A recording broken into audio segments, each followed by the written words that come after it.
Tá começando mais um podcast e o curso que a gente vai falar hoje é odontologia. Eu sou o Guilherme e para me acompanhar aqui tem meu tio, Dr. Ricardo Kida. Obrigado, tio, por comparecer. Que é isso, Gui, é um prazer, né? Estamos em família, tudo mais. Vamos recomeçar, né? E também a estudante de último ano de odonto da Unesp, Bruna Brizotti. Obrigado, Bruno, por comparecer. Eu que agradeço o convite. Antes da gente começar, agradecer nossos patrocinadores, começando pela Helenita. A Helenita é uma marca de bolsas de artesanato. O Instagram está aparecendo aí na tela, então entra lá e dá uma conferida. E também a plataforma da Facu4U. Facu4U é uma plataforma onde traz informações sobre a faculdade, curso, para te ajudar a fazer a escolha certa. Bom, tio, para começar, queria que você contasse um pouco da sua trajetória até aqui, como que foi a escolha do curso de odonto. Ó, Gui, vamos lá, vamos começar, né? Posso esquecer. Não, na realidade, ó, quebrando o gelo, quando eu prestei vestibular, eu não sabia bem o que eu queria. Então, eu fiz um começo, eu prestei agronomia, fiz um tempo de agronomia, larguei como todo estudante de colegial, a gente se aventura, né? E a gente dá uma enrolada para começar a estudar. Aí eu fui prestei odonto, acabei me encontrando. Eu acho que odontologia, e naquela época, ou hoje, a gente tem a parte muito manual. E a gente já tinha um lado, que era o meu avô. Meu avô tinha uma destreza manual, então acho que a gente acaba herdando isso aí. Então eu acabei passando em Lins. Na época, a gente não tinha uma lista de chamada muito grande, fiquei como terceiro excedente aqui, a expectativa de ser chamado, mas não fui. E acabei desistindo de transferir. Me formei lá, e aí eu voltei para Araçatuba e arrumei um estágio na disciplina de dentística, que é o departamento de odontologia restauradora, que hoje basicamente não existe com uma reforma estrutural da universidade. O que era odontologia restauradora? O departamento era a disciplina de endodontia e de dentística.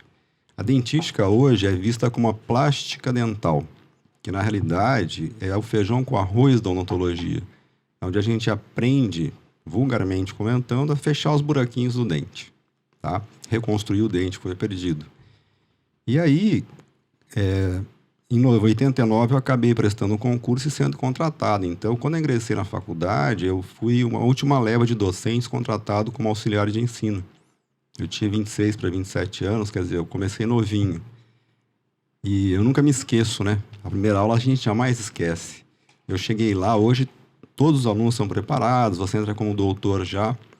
E um professor que faleceu, o Carlito Holland, que foi nosso chefe, eu falei, Carlito, e agora? O que eu faço? Ele falou, agora tem a lousa, tem o giz e tem o modelo. Eu falei, e aí? Aí agora você vai falar o que você sabe. Quer dizer, eu olhava os outros professores falando, eu demorei mais ou menos 10 minutos para falar. Eles levaram 40 minutos. Aí a gente vai começando a entender como é que funciona a sistemática. E aí eu fui fazer mestrado em Araraquara. Em 92 a 95, eu fiz mestrado e doutorado.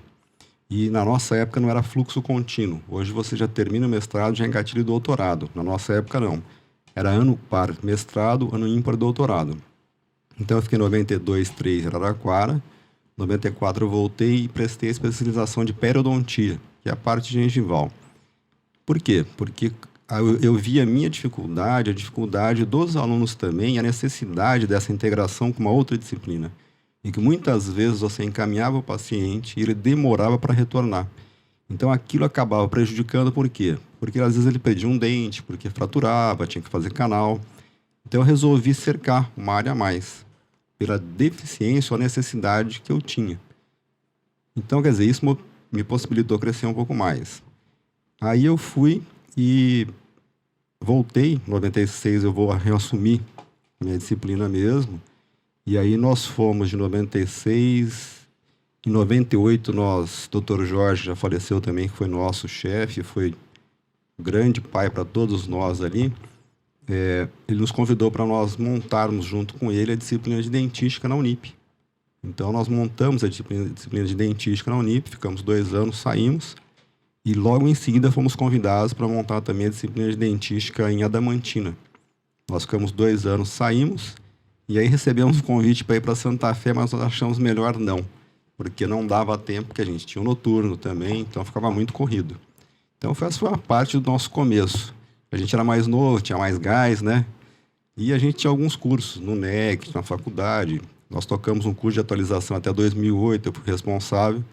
E depois, pela dificuldade de professor, porque os professores foram se aposentando e a gente não conseguia assumir essa sobrecarga. Não digo sobrecarga, mas era uma tarefa que você tinha que estar presente. Então, não estava dando tempo, nós resolvemos abortar isso aí e ficamos na graduação. E eu fui responsável por disciplina dentística 1, integral e noturno, por vários anos. Fiquei na dentística 1 só noturno depois, mas sempre participei tanto da dentística 1, 2, e nós tivemos lá atrás também uma disciplina, que era uma disciplina optativa, que era a dentística 3, que é onde a gente tentava integrar periodontia, dentística e mais alguns casos de orto, quando possível. Mas nós ficamos 2 anos e também, pela dificuldade, pela carga horária muito grande, nós abortamos. É basicamente isso, né, Gui? Foi o nosso aprendizado. E, aliás, só mais aula. E aí que eu comentei, quer dizer, eu fiquei 18 em Bauru e 19 em Bauru, com o pessoal da Pério, da FOB e com o pessoal da reabilitação da FOB. Então, eu acho que, assim, foi muito bom eu poder ter ido para lá. Eu sempre quis ir para Bauru, porque sempre foi um centro de referência. Quer dizer, meu centro, minha escola, mãe, era Araçatuba, é a Unesp. Mas eu queria ver o que os outros falam e hoje eu quero continuar. Depois que tiver uma vida mais normal, eu vou continuar saindo fazendo meus cursos. Eu fui fazer curso com protético também, para aprender um pouco mais de anatomia, poder trabalhar um pouco mais essa parte reabilitadora. Então, eu acho que sim, se Deus me permitir, até enquanto eu estiver vivo e tiver habilidade, eu vou continuar trabalhando, tá? É basicamente isso. E você, Bruno, como que foi a escolha? Olha, pra falar a verdade, no colegial, eu não tinha a menor ideia do que eu queria prestar. Até o fim do segundo colegial, assim, completamente perdida. Aí, no começo do terceiro colegial, uma tia minha, que é dentista, odontopediatra, ela me convidou para passar ali umas semanas, um mês com ela no consultório, auxiliando e vendo a rotina da clínica, né? Ela já seduziu a Bruna ali. Nesse mês que eu fiquei com ela lá, eu comecei a gostar do dia a dia, da clínica. Eu me via trabalhando ali. Sabe quando você pensa assim, será que eu me encaixo num hospital, supervisionando uma obra, num consultório? Eu me via ali. Gostei bastante, só que não com criança. Falei pra ela, gostei da profissão, mas não quero trabalhar com criança. Aí eu comecei a pesquisar um pouco mais, né, sobre odonto, o que eu ia ter de disciplina, assim, pra ver se eu realmente gostava. Resolvi prestar no susto, assim. Tanto não tinha certeza que a Unesp foi a única faculdade que eu prestei no terceiro colegial. Sério? Pensei assim, se não der, daí eu vejo o que eu vou fazer. Passei. E passei. Parece até que era confiança demais de que eu ia passar, mas não, eu nem achava que eu estava tão preparada assim. Resolvi tentar no susto. Quando eu prestei odonto, eu nem falei para ninguém.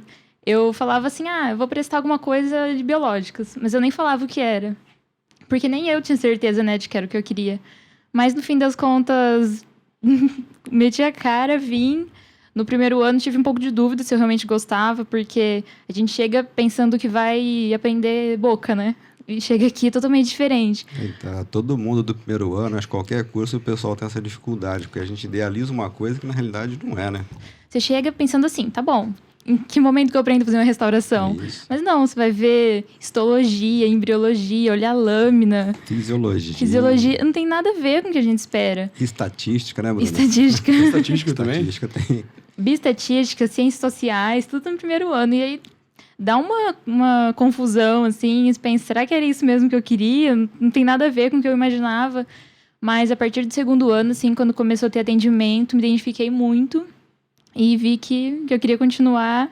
Hoje eu amo o curso que eu faço. E faz bem. E o estágio, ele começa quando, tio, na faculdade?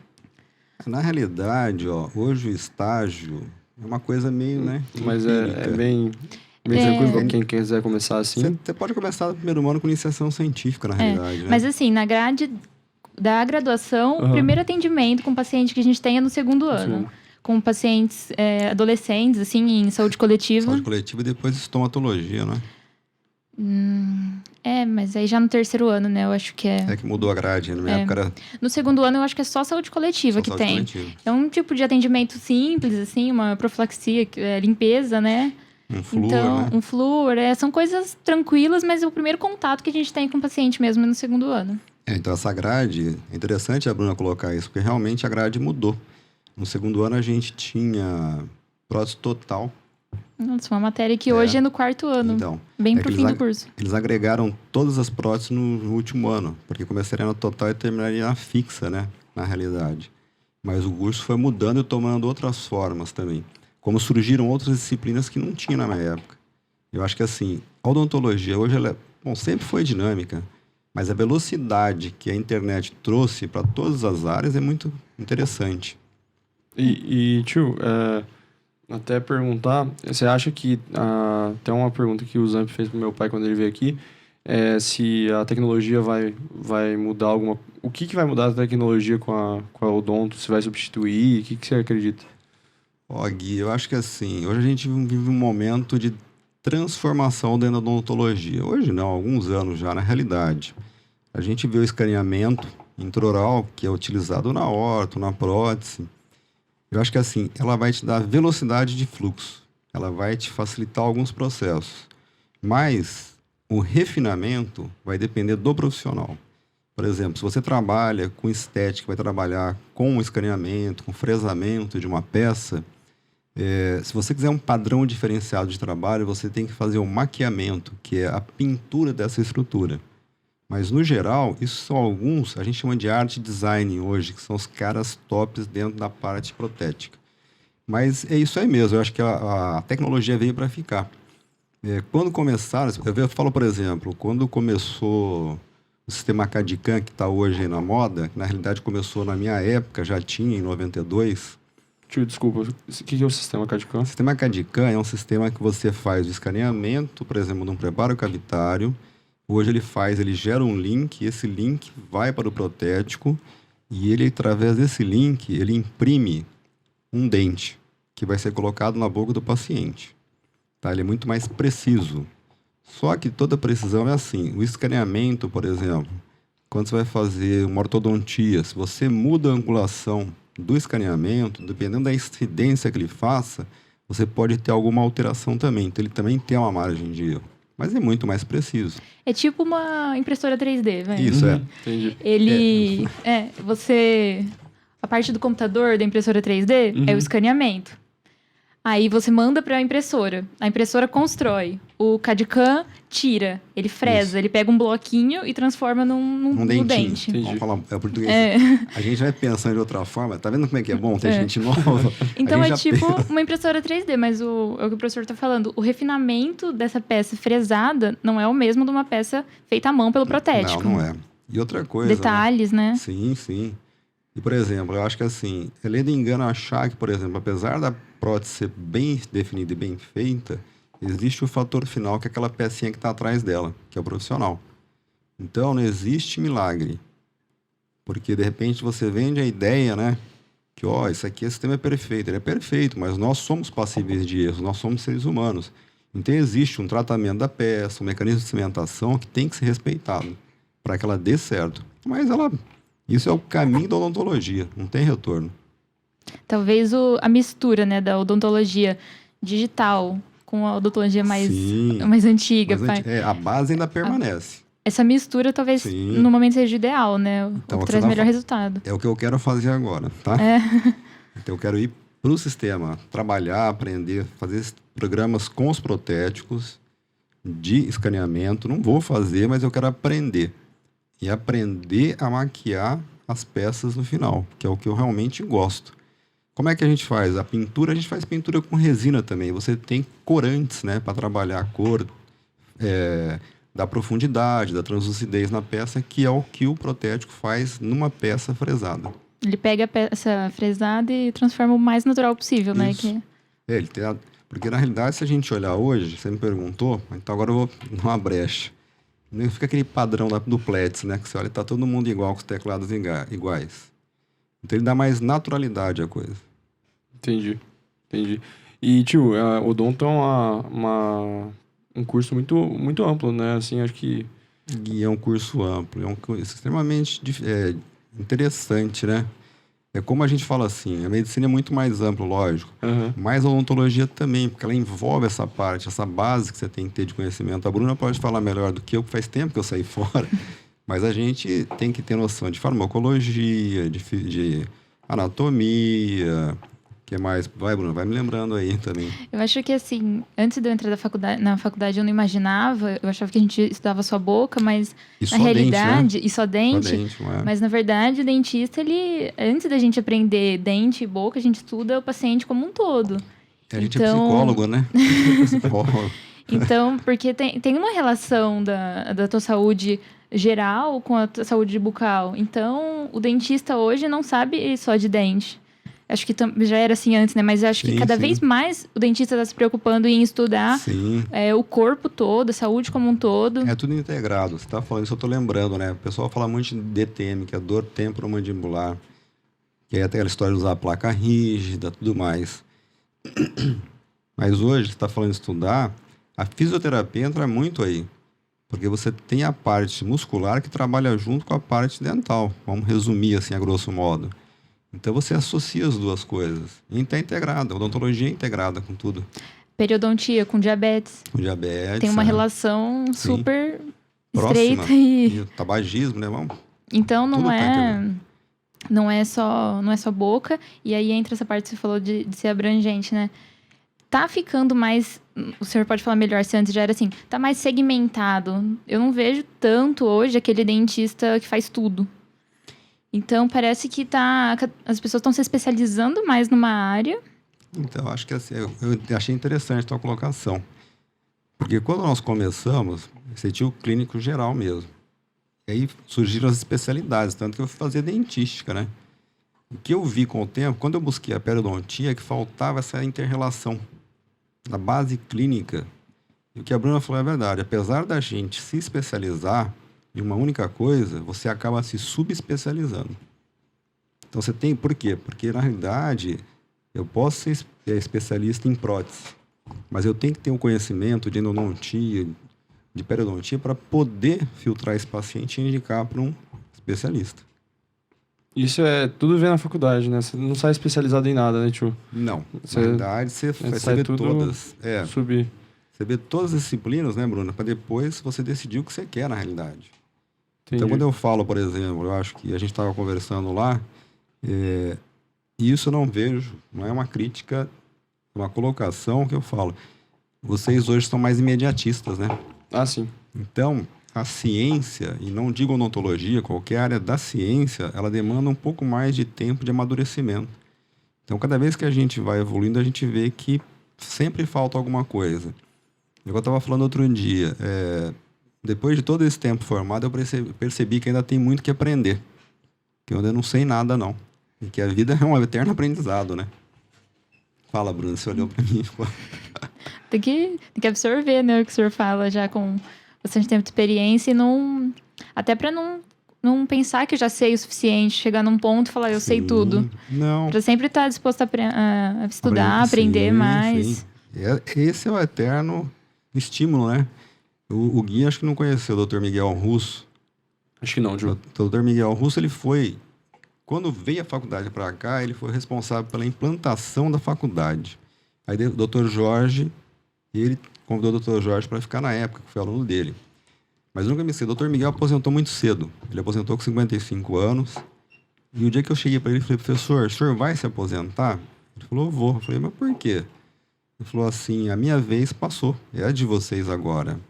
Ele falou assim, ó, mas aprenda uma coisa, o dia que você, como docente, como profissional, achar que você sabe tudo, para.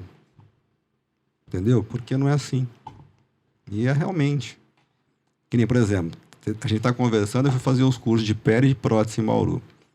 E eu entrei mudinho. Ninguém sabia quem eu era, de onde eu era, o que eu era. Infelizmente, eu encontrei gente conhecendo os dois cursos que me conhecia. Oi, professor. Aí ferrou, né?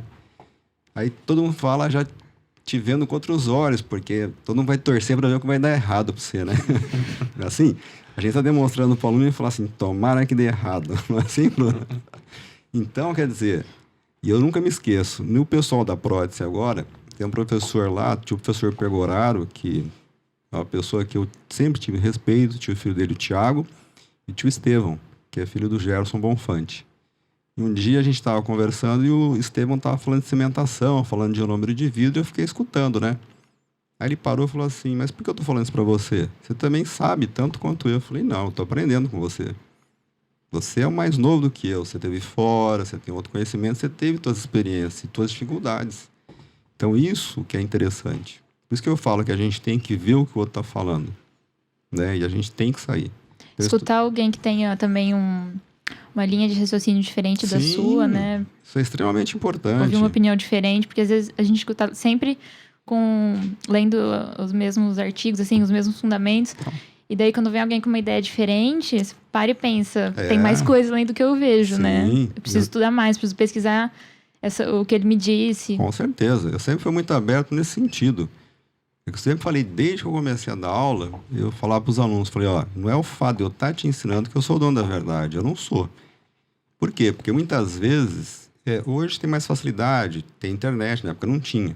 Mas você ia fazer uma jornada, por exemplo, um congresso em Bauru, a filosofia é diferente da nossa, como Araraquara é diferente de Piracicaba. Mas o que eu falava? Ó, o denominador comum é o mesmo, se você chega no mesmo resultado, só que você tem enfoques diferentes. E é isso que a gente tem que agregar. É que nem, por exemplo, quando eu fui fazer o mestrado e o doutorado em Araraquara, eu sou extremamente grato. Por quê? Porque é lá que eu convivi com professores de norte a sul, de leste a oeste do Brasil. Tinha gente de fora. Então eu aprendi muito com muita gente. E sou muito grato a todos eles. E não só na minha disciplina. Eu aprendi gente com da periodontia, da orto, da endo, até da própria pediatria. Né? Então, isso facilitou muito. E isso eu acho que é interessante. Isso me fez pensar em uma coisa. No segundo ano da faculdade, eu não tinha ainda muitas disciplinas clínicas, né? E não entendia muito bem quando eu assistia um procedimento. Só que mesmo assim, eu ia de vez em quando num dentista lá em Rio Preto, né? E ficava olhando. E ia auxiliar. Eu não estava entendendo nada. Às vezes ele estava fazendo uma cirurgia de implante ou alguma extração assim, eu não estava entendendo nada. Mas ele ia me falando, esse instrumental chama tal coisa, eu faço dessa forma por tal motivo. E eu nem sabia ainda o tanto que eu já estava aprendendo. Depois que eu tive a disciplina, eu vi quanta coisa eu já sabia por ter assistido.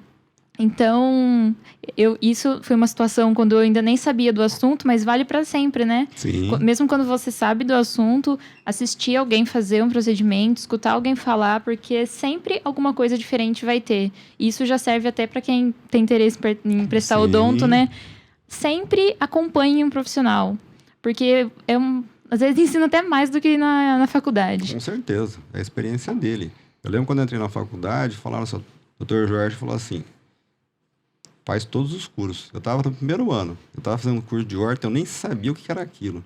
Eu olhava para aquilo ali, estava boiando, né? Mas em algum momento fez sentido, né? Fez sentido.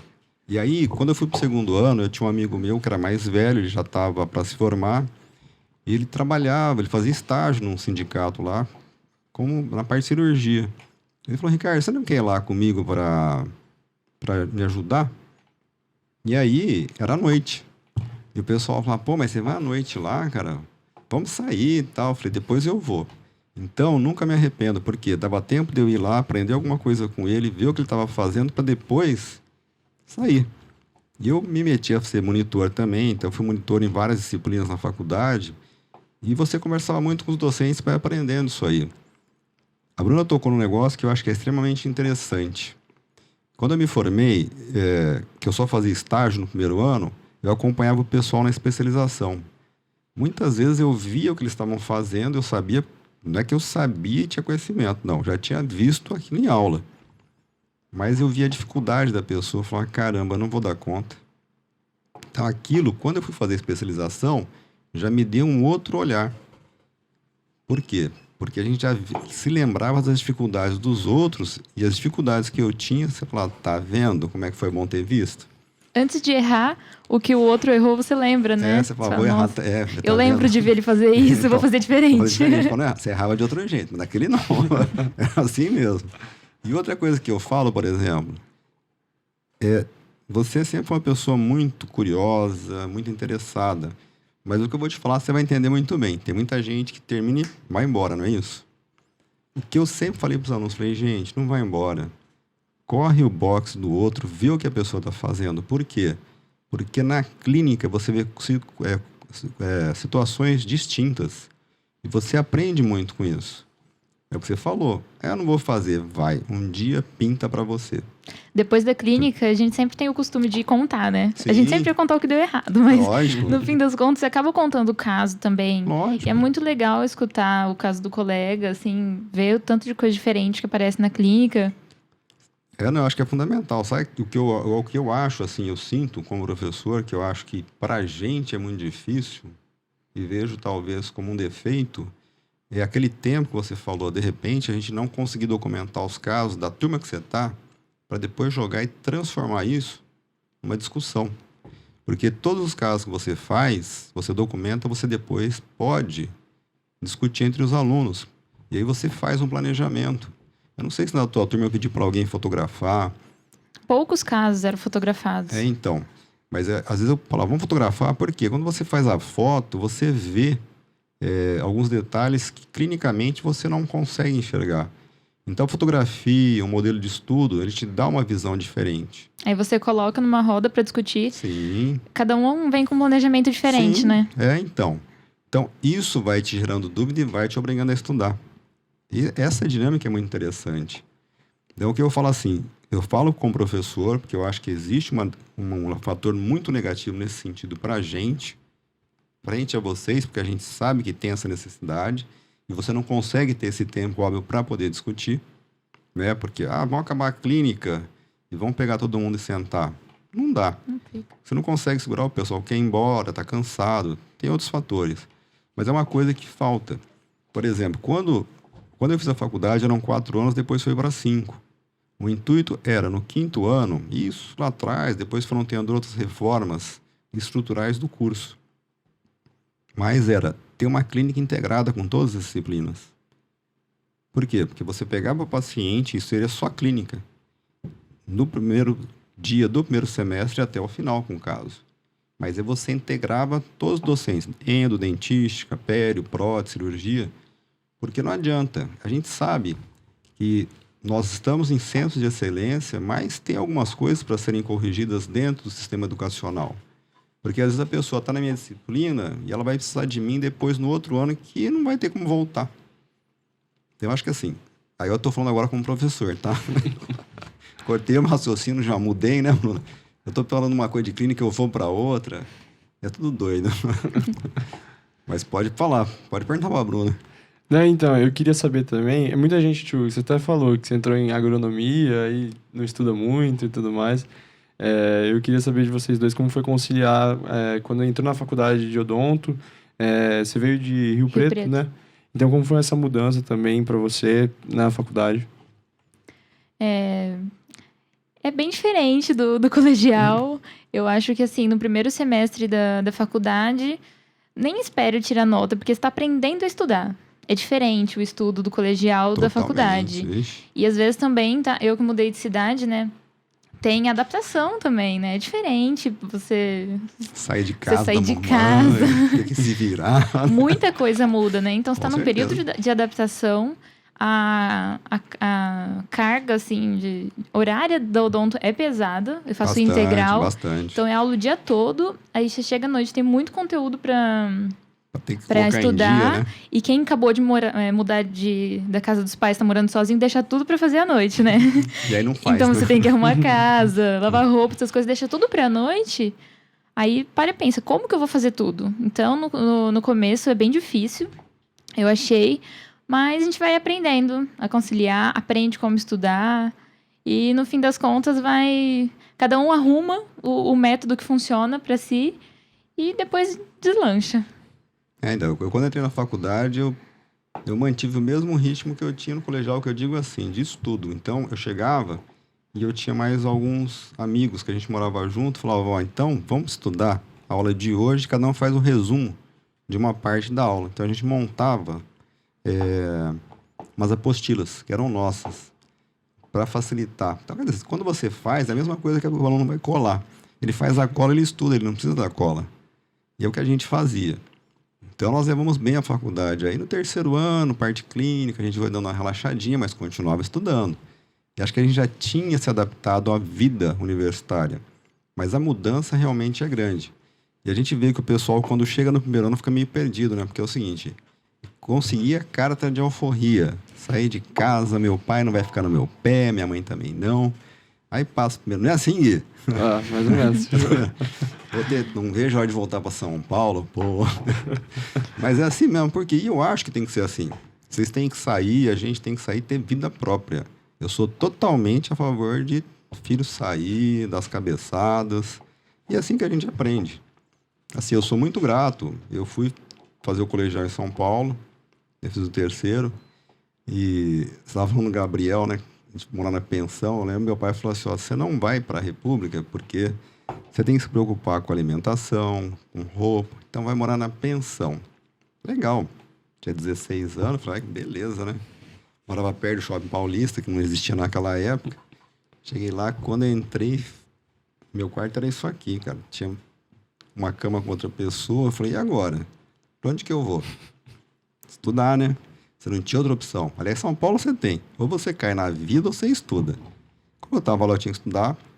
A gente vai estudando. Você pega esse ritmo que você falou. Eu também morei numa pensão aqui no primeiro ano. Terrível, né? Fiquei 1 ano, porque era o contrato de 1 ano, né? Senão eu teria saído antes. Mas é um choque, mas que ensina tanto. Com certeza. Até depois, na faculdade, essa liberdade, né? De quando muda de cidade. Mas depois, a vida ensina, né? Depois que você começa a amadurecer, Sim. amadurece em tudo. Na vida, fora da casa dos pais, pra faculdade. Então, eu particularmente não me arrependo nem um pouco de ter mudado de cidade. Inclusive, se alguém me perguntar se deveria mudar, fazer uma faculdade fora, eu falo de olhos fechados que sim, que a pessoa não vai se arrepender, porque amadurece demais. Talvez amadurece um tanto que em nenhuma outra situação amadureceria tão rápido, né? Sim, sim.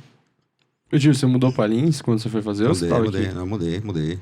Eu fiquei lá. Apesar de ser perto, eu mudei, porque o curso era integral na época também. Então, não dava. E acho que nem foi bom. Eu morei com o pessoal do primeiro até o último ano. A gente tinha uma república muito unida, quer dizer, nós temos contato até hoje. E a gente tinha nossa sistemática. Era todo mundo sistemático lá dentro. A gente estudava, mas a gente tinha o dia certinho para sair. De quinta-feira a gente fazia uma festinha em casa, só nós, né? Às vezes chamava mais alguém também, lógico, chamava. E quando nós fomos morar, tinham 4 repúblicas. Então era primeiro, segundo, terceiro e quarto ano. Então, quando um estava bagunçando, o outro estava estudando, mas todo mundo se respeitava. Então, foi de boa. Eu acho que foi muito bom. E é interessante, isso eu nunca comentei com ninguém. A Bruna vai achar até estranho. Porque a anatomia é um negócio extremamente legal, não é? E você sabe que eu gosto de brincar com aqueles bloquinhos de cera, fazer escultura. Uhum. A gente, quando é aluno em qualquer situação. A gente estava na anatomia fazendo os desenhos, esculpindo os dentes, e não sei quem abriu uma gaveta do armário e achou um monte de dente pronto. Nossa, era tudo que a gente queria. Nós catamos dentinho, o professor chegava e a gente só trocava. Tá? Tudo pronto. Tudo já. pronto. Mas eu gostava, eu treinava. E naquela época a gente tinha esses bloquinhos de cera. E na ortodontia, eu nunca me esqueço. A gente tinha que fazer aqueles grampos que a gente cola com durex, né? Porque a gente entorta, fica tudo torto e não para. E aí eu coloquei a cerutilidade, né? E eu fiz os dentinhos bonitinho, passava o algodão com detergente para deixar lisinho. Aí eu falei assim, nossa, que legal. Então eu sempre gostei disso. Mas eu fui tão sacana comigo mesmo no primeiro ano. Catei os dentinhos prontos e entreguei. Não tem jeito. Primeiro ano a gente fica procurando atalho, né? Ah, fica, vixe. Sempre assim, algumas dicas para poder melhorar. Procurando um resumo de alguém. Isso, é. E sempre tem alguém. Tem uma menina que se formou aqui. Você conheceu a Shiba? O resumo dela roda até hoje. Ah, tá vendo? Essa menina é um negócio interessante. A gente estava na clínica de dentística, ela estava no 3º ano. De repente, o Pedro, que fez mestrado em endodontia, falou assim, professor, a gente pode fazer um agradecimento para a Érica? Eu falei, por que é aniversário dela? Não, professor, toda a classe quer agradecer ela, porque ela passa o resumo para todo mundo. Aí abriram uma faixa, trouxeram um buquê de flor para ela. E até hoje roda o negócio dela. Aqui na FO, a gente tem um esquema de padrinho, assim, que eu acho muito legal. Não sei se todas as faculdades têm. Que o bicho, quando entra num grupo do Facebook, alguém apadrinha, né? Uhum. Então, ajuda no começo. Eu lembro que eu ajudei minha filhada a arrumar onde morar. E passa todos os resumos, então é muito legal isso. Então, essa receptividade que eu acho que é muito legal, porque você vai facilitando a integração do aluno. E você chega numa faculdade, numa cidade onde geralmente não conhece ninguém. É difícil quem entra numa faculdade que já conhece alguém, né? Sim. Eu não sei se tem algum colega que estuda Às ou vezes fez, de outro algum conhecido, ano. sim, mas é difícil. Então, é bom, assim, você já conseguir fazer amizade no começo, ter alguém pra... Aqui, todo mundo precisa de carona pra ir pra faculdade, né? Sim, Aí você chega, você não sabe nem como que pega carona. Então, você tem um padrinho, ele fala, ó, espera aqui, vem comigo. Então, é muito bom isso, você ter alguém já pra contar logo que chega na faculdade. Aí depois vocês foram ali no McDonald's, todo mundo tem um carro, já divide a despesa pra ir pra faculdade, assim. Você passa ali de manhã no McDonald's, tem 80 pessoas de branco em pé esperando. Mas você sabe que é até interessante, você falou, porque antigamente não tinha isso, né? Tinha ônibus, não existe mais isso, porque o ônibus nem vai. Nunca me esqueço, porque alguns anos atrás, que eu estava no conselho de curso, nós fomos conversar com o pessoal da TUA, porque a TUA ia tirar os ônibus, mas não por causa dos alunos, por causa dos pacientes. E o que eles argumentaram? Que vocês, alunos, não precisavam mais de ônibus. Não tinha movimento para isso. Todo mundo tinha carro, quem não tinha pegava carona. Então isso ficou legal também. É muito legal isso. Independente do dia, você sempre vai ter alguma carona pra ir. Espera ali que alguém aparece. E no primeiro ano tem um negócio, falou, ninguém conhece ninguém. Então fica todo mundo no portão da faculdade, né? Na guarita ali pedindo carona pro pessoal. É só bicho, né? Tem até professor, às vezes, que para e dá carona quando vê que tem muita gente. Você já deu carona, tipo, Já, alguém? vixe. Muito tempo. Vê lá aquela fila enorme. Olha, não dá pra ter coragem de passar reto, não. Não dá. É muita gente esperando. Você olha e fala, nossa. Aí você fala assim, já fui eu, né? Eu também, não tem. Agora, tinha dia que não tinha jeito da carona, porque quando a gente tem filho pequeno, você já passou dessa fase, graças a Deus. Mas tem aquele monte de coisa no carro da gente lá atrás. E professor é uma desgraça, porque a gente vai catando as coisas e jogando, né? Papel E tal. O Gui vai saber. Tem uma parente nossa, uma tia nossa, né? Que ela gosta de algumas coisas no carro, não tem? Nossa, Então, Muito. mais ou menos, né? De vez em quando você consegue um lugar no banco pra você sentar. Então você vai juntando aquele trem e falar assim, ó, tava lotado, mas eu sempre dei carona. Porque é legal. difícil. Eu nunca me esqueço, a gente tá falando disso, mas no noturno. Teve uma época que os meninos não conseguiram. Não sei se passou o ônibus, já tinham tirado esse último ônibus da noite.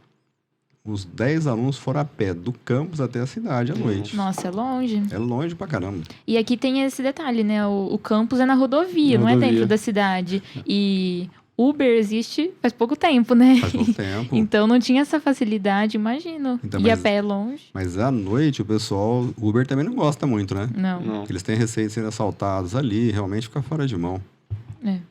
Ô tio, e uma coisa que eu queria perguntar, que eu vi até você falando que teve um professor que foi um pai para muita gente. Eu vejo o pessoal de saúde, principalmente, tendo muitos mentores. Eu acho que é uma coisa importante. Eu vejo também a administração ter alguns mentores é importante.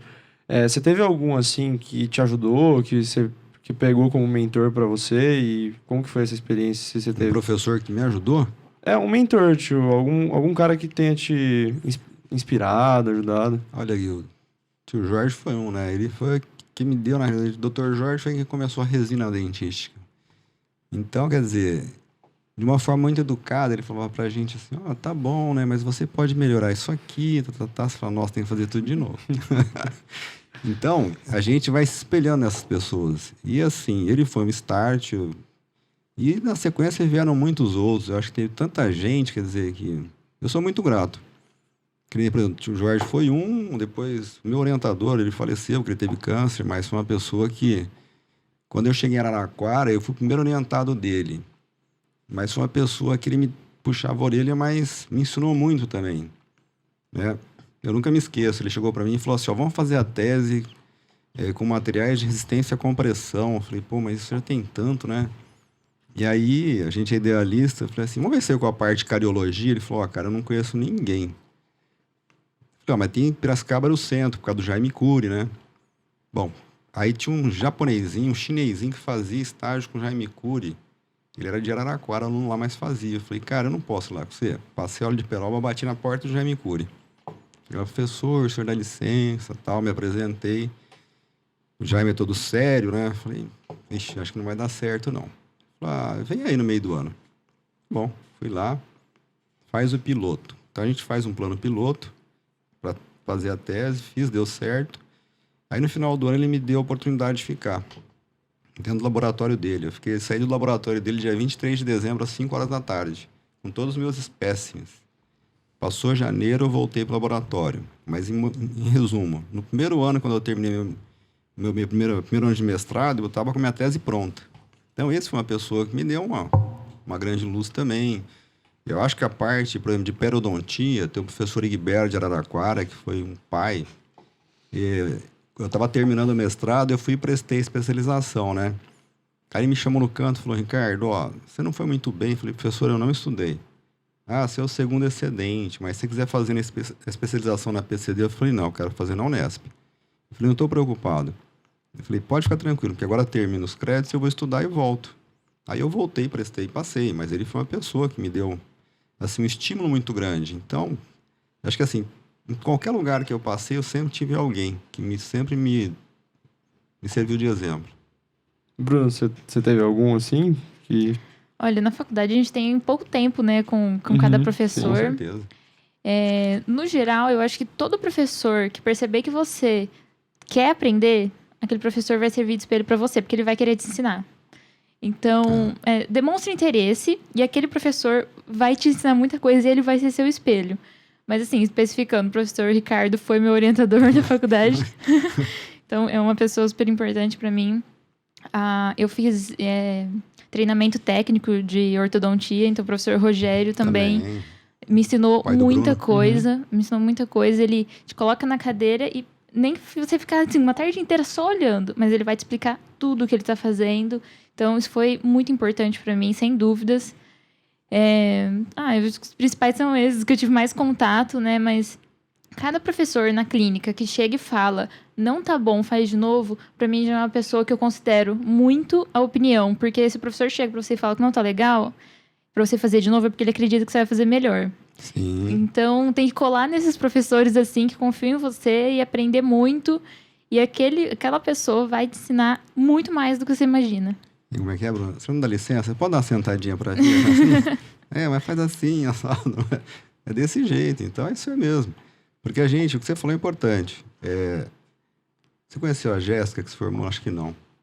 Você entrou em 2018, você entrou? Não, 16. 16? A Jéssica formou, acho que em 17. Eu acho que eu sei quem que é. Jéssica Freire? Não é Freire. Não. Ela era pós. Mas eu sei, eu acho que eu sei. A Jéssica, eu fui do TCC dela, fui banca. Ela falou um negócio que marcou muito. Ela falou assim, professor, você era o professor mesmo, porque o senhor gosta de sentar, ajudar. E toda vez que empipinava, o senhor falava assim, calma, vamos sentar, calma. Fica tranquilo. Esse calma é característico seu mesmo. Mesmo. Calma, vamos ver o que dá certo, porque não adianta. E é isso aí mesmo. Então, você falou do Rogério. O Rogério é um cara assim que eu tiro o chapéu também. Que é aquela pessoa que ele senta do teu lado, vai, te pega. Então, esse tipo de professor é o que a gente se espelhou muito.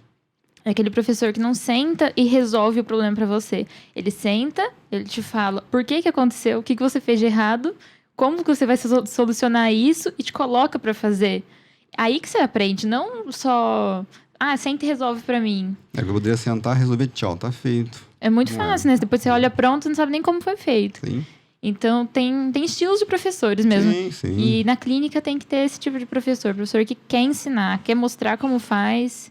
E tá aberto, né? Às vezes o aluno tem uma ideia diferente de como fazer o procedimento.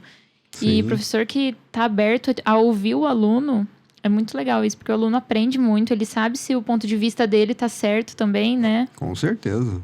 Acho que essa interação é legal. Trocar ideia, né? Não só o aluno sentar, ficar quieto, escutar o professor falar. É trocar uma ideia mesmo, como se já fosse dois dentistas conversando. É o que eu falo assim, como professor, eu sei mais? Não sei. Talvez eu tenha mais tempo de janela. Mas eu aprendo da mesma forma que às vezes a gente ensina eles. Acabou. Não tem. Você fala, você faz mais rápido. Lógico, há quantos anos eu faço isso? Quantas eu faço por dia? Não é? Então é diferente, mas a moçada é fantástico. Odonto não é só... Tem muita teoria, né? Mas odonto é prática.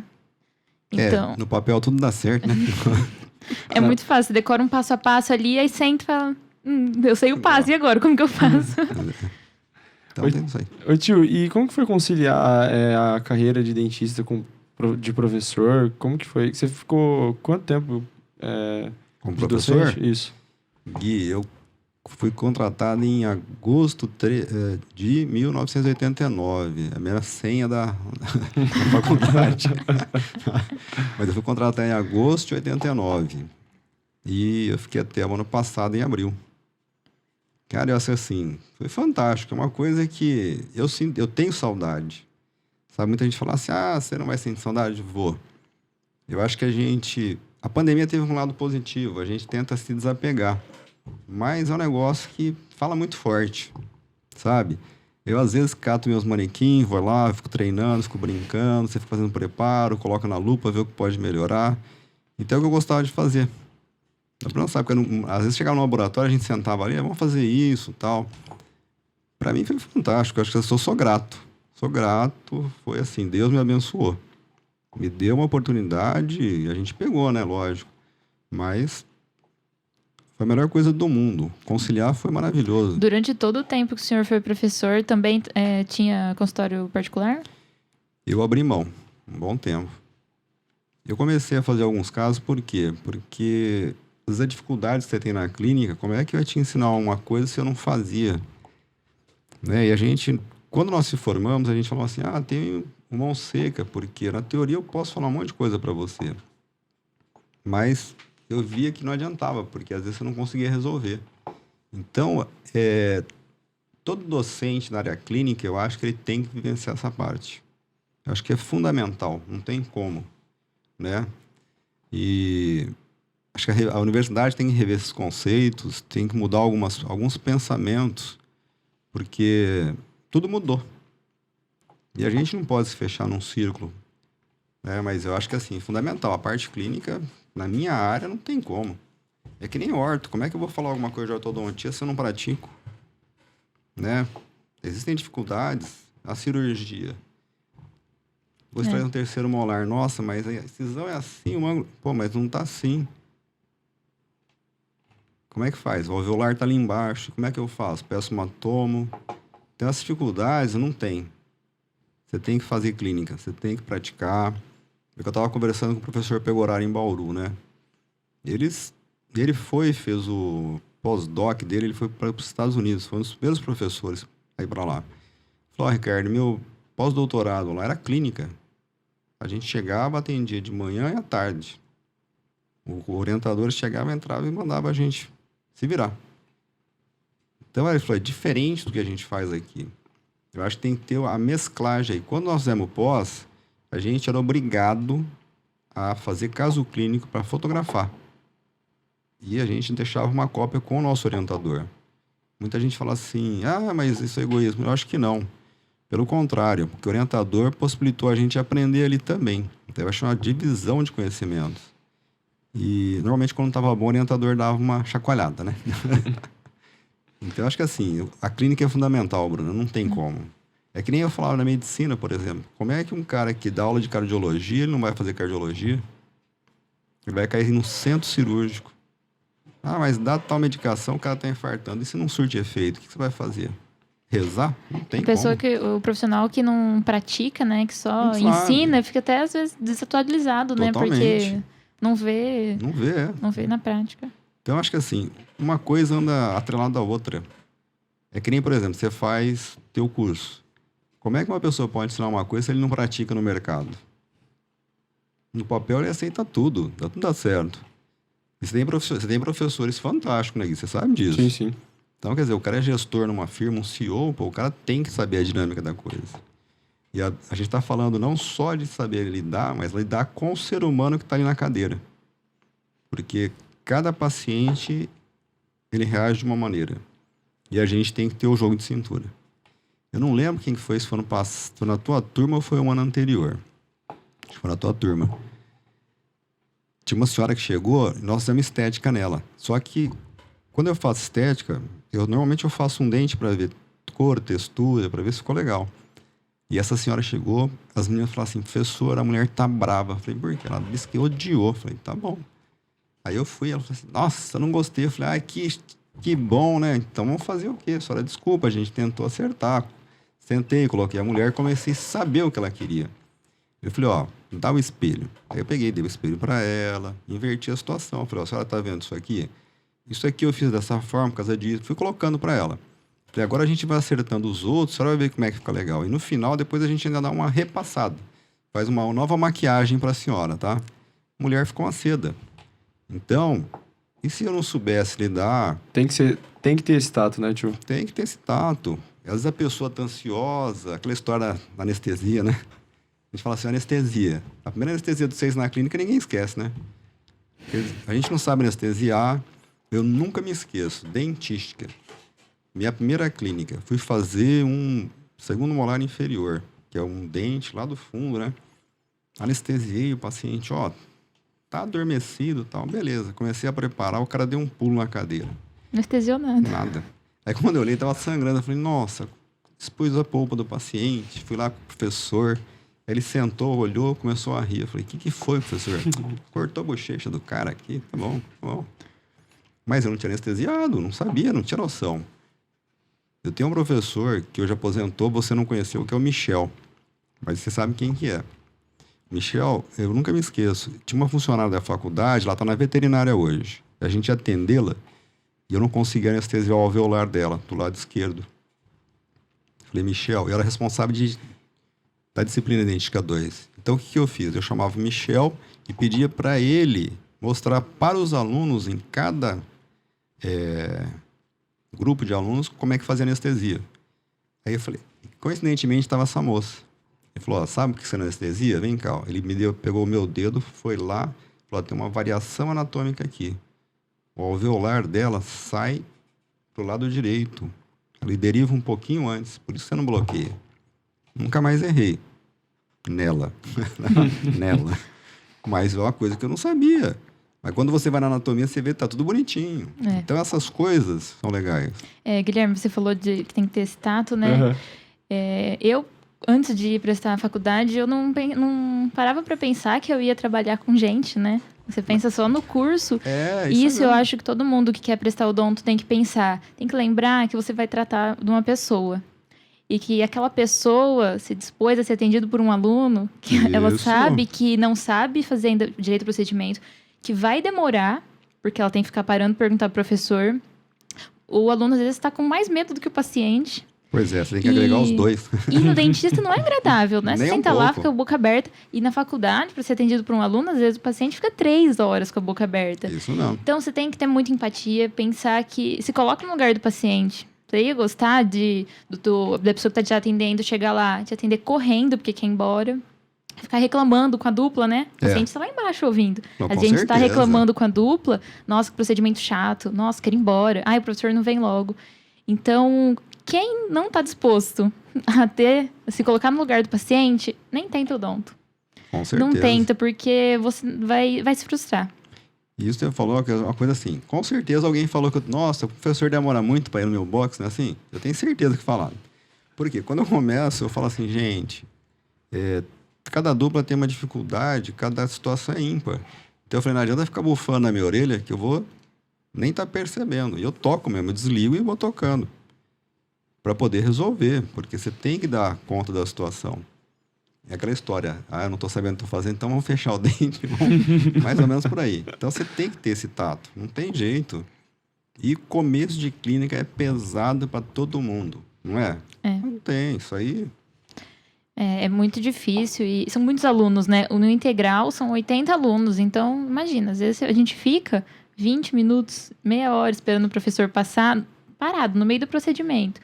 Então, é muito difícil o começo das clínicas, a gente fica muito inseguro, então a gente quer chamar o professor a cada etapa. Cada respirada que eu dou, professor, já pode vir ver. E é isso aí mesmo, não tem. Vai que, não tô fazendo errado.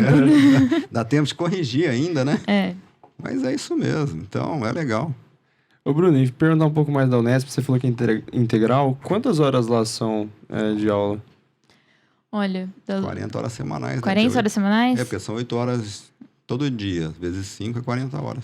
A gente só vai ter um pouco de janela, assim, às vezes um período da tarde vazio, do terceiro ano pra frente. Primeiro e segundo ano, todo dia, manhã e tarde, é bem puxado. E o segundo ano é o pior deles, né? Porque a carga horária pode ser as 40 horas, mas o volume de de material você tem que estudar ali, são matérias pesadas, fisiologia, Farmacologia é mais difícil do segundo ano. Nossa, é difícil pra caramba. São matérias pesadas, com muito conteúdo para cada prova, assim, então tem que estudar muita coisa, não pode deixar acumular mesmo, porque é muita coisa. As aulas são longas, né? Às vezes a gente começava a ter uma aula às 8 horas da manhã e nem parava para intervalo. Espera dar o horário do período da manhã inteiro, sem nem intervalo. Caramba. 4 horas direto. Nossa. Então, assim, respira, toma uma água e vai, porque... E é fácil. pesado. 4 horas de aula é difícil, né? Nossa senhora. Olha lá o Gui. Dá 1h30 ali de aula, tá todo mundo já Deu distraindo. 50 minutos, você já tá cansado. Então é bem difícil, tem que ter muito foco, assim, no primeiro e no segundo ano. E não acho que... tem que ter foco, mas não tem que se preocupar muito com nota, viu? Porque às vezes tem um aluno que tira só nota alta e no fim das contas não é um bom profissional, né? Sim, sim. Então não dá pra se comparar, não tem como não se comparar com os outros, mas tem que tentar focar no seu. Eu, sendo honesta, nunca fui aquela aluna que sempre tira 10, sempre estive ali na média. 9,5, 9,8. Não é assim. Mas é muita teoria, não dá pra você tentar se colocar numa situação de ir bem em tudo. Tem que aprender, né? Porque às vezes você não vai bem numa prova, mas você aprende pra aplicar na prática. Sim. Então, primeiro e segundo ano tem que... E tem disciplinas que lá. você tem mais afinidade, outras não. Isso Sim. é normal, de qualquer profissão, não tem como. E tem disciplina que parece muito distante, sabe? Igual o professor falou aquela hora de bioestatística. Quem vai fazer odonto não gosta de matemática. Não. Aí eles colocam a gente pra fazer gráfico. Aí todo mundo entra lá, não sabe nem por onde começa, né? Então agora. Então chega a hora que a gente trava mesmo e fala, nossa, por que eu tô estudando isso? Eu não vou ser dentista? Mas é para interpretar um trabalho. Depois a gente vê a importância. E às vezes chega no quarto ano e fala, nossa, eu devia ter prestado mais atenção naquelas aulas que eu tive de tal disciplina, porque agora faz falta. Mas todo mundo é assim, Bruna. Não tem exceção à regra. A gente fala, podia, mas o importante é que a gente tirou alguma coisa de positivo ali. Sim. E você falou de estatística, eu fui participar de um concurso de professor substituto. Chegou lá, caiu esse monte de coisa. Tem nada a ver com a minha área, né? E eles mostrando aqueles gráficos e falando de análise. Eu falei, gente, eu nunca fui bom naquele negócio, entendeu? Eu só sabia que era análise paramétrica e não paramétrica, só. E já estava feliz com isso. Que era o que a gente aprendia na pós, na época. Agora tem um monte de coisa para você fazer, né, em termos de programas para avaliar trabalho. Ô tio, e a Bruna falou até que muita gente que tira 10 não vira um bom profissional e tem gente que às vezes fica na média, às vezes... Teve algum aluno, assim, que te surpreendeu positivamente ou negativamente, assim, que você falou que não achava que ia tão bem e hoje é um baita de um profissional, algum cara assim? Gui, pra te falar de nome, eu acho que seria meio complicado. Realmente eu não lembro, mas sempre tem, né? Eu acho que é interessante, porque assim, eu vi aluno, por exemplo, que passou pela minha disciplina, não tinha afinidade nenhuma. De repente o cara foi lá e virou um baita de um profissional na área. Eu acho que assim... O fato do cara tirar 10, tem muita gente que... Normalmente o cara que é muito estudioso, ele não tem muito jogo de cintura, né? Normalmente a gente vê que quem vai melhor é quem está no meio termo. Por quê? Sabe dosar as situações. Isso eu acho importante. É o que eu falo assim, a gente, na faculdade, você tem que estudar sempre, tá sempre no meio do pelotão, sabendo tirar proveito do pessoal, quem está lá em cima também. Bom, aí você vai. Eu acho que assim... Normalmente, o que é mais bom aluno, ele é mais engessado. Ele é todo muito certinho, né? Se você foge à regra, o cara espana. Nossa, espana, certeza. A pessoa que só tira 10 chega lá na clínica, ela sabe o protocolo daquilo que ela vai fazer. Aí, se uma coisinha acontece errado... Acabou o mundo. E agora? O que eu vou fazer? E outra, uma pessoa que tira 10, ele é exigente com ele mesmo, então ele não aceita o erro. Muitas vezes, né? Então, esse é um problema que engessa a pessoa. E é o que você falou, né? A pessoa fala, mas professor, mas ali tá assim, tá assado. Então, mas não é assim, acontece isso. Aí você vai tendo que ponderar. Um exemplo, essa semana eu estava tendo laboratório, a gente estava fazendo preparo para prótese. Quando a gente aprende lá. Usa ponta diamantada, número 21, não sei o que lá, não sei o que lá. Tem tudo número, né? Tem. Aí a gente coloca para esterilizar, acabou. Nada mais tem número. Então, o aluno que decorou o número... Ele vai olhar aquele monte de ponta, vai pensar, meu Deus, qual ponta que eu vou pegar? O aluno que prestou atenção, vai usar uma ponta cilíndrica, ele olha, eu acho que essa aqui dá, e pega. Tem que ter o tato. Você vai pelo formato, o número, você decora. Você perguntar para mim, número, só sei de algumas, que é o que eu mais uso, mas do resto, eu vou pelo formato. Isso eu fui percebendo depois do 4º ano assim, da faculdade. Não adianta só decorar, porque quando começa a ter dentística, assim, 2º ano, 3º ano, a gente fica muito preocupado em decorar número de ponta, quantidade de material, e não é assim, é o feeling, vai. É o feeling. Depois vai pegando esse feeling. Você tem aquela aula de nomenclatura de cavidades, não, de instrumentais, que eu esqueci o nome agora. Que ele te dá o instrumental, tem o número, né, de série, aí a angulação de corte. Não sei nada disso, tô sincero. Tio, pra gente encerrar, eu queria que... Eu sempre... Já? Passa rápido, passa. Eu queria deixar sempre uma mensagem para quem está pensando em prestar odonto. Sei que tem uma experiência, também queria uma mensagem da Bruna também. Pai, Bruno, te dou a deixa primeiro. Eu acho que um pouquinho de cada coisa que a gente conversou aqui. Primeiro de tudo, estar disposto a atender uma pessoa como você gostaria de ser atendido, porque o contato do dentista com o paciente é muito próximo. Então, ser bem humano mesmo, sabe? Está disposto a colar em professores que querem ensinar e buscar mais sempre o que o professor falou, fazer curso e aperfeiçoar habilidade manual mesmo, não sair atrás de teoria, porque é o que o dentista faz, né? É isso não. Eu acho que a Bruna, como colocou, tá certinho, e acho que assim, é um curso fantástico, tá, Gui? Muita gente fala assim, nossa, a odontologia tá saturada. Eu acho que não tá. Qualquer curso hoje tem muita gente, mas vão continuar sobressaindo se tiverem afinidade com a escolha da profissão, né? Não basta olhar. Hoje na moda aqui que tá, medicina, vamos falar a verdade. Muito. Todo mundo para medicina, mas todo mundo tem o perfil para ser médico? Não é. É que na odontologia, quando saíram várias faculdades, eu nunca me esqueço, nós tentamos na época dar uma segurada no noturno aqui. Você vai falar assim, você foi contra o noturno? Tem alunos meus que foram do noturno, o Aldieres, a Dani, Michelini. Eu falei, nunca fui contra o noturno. Eu fui contra como foi a forma que foi implantada, tá? Mas vamos voltar, eu tô perdendo o foco, né? Sempre. Então, eu acho que assim, o curso é maravilhoso. Você tem que ter afinidade, você tem que saber que você vai lidar com o ser humano. Você tem que saber também que você pode errar, você está sujeito a passivo de erros. Saber aceitar suas dificuldades, seus limites. E nós temos nossos limites. E eu, dentro da minha profissão, tem coisas que eu não faço porque eu realmente não sei fazer.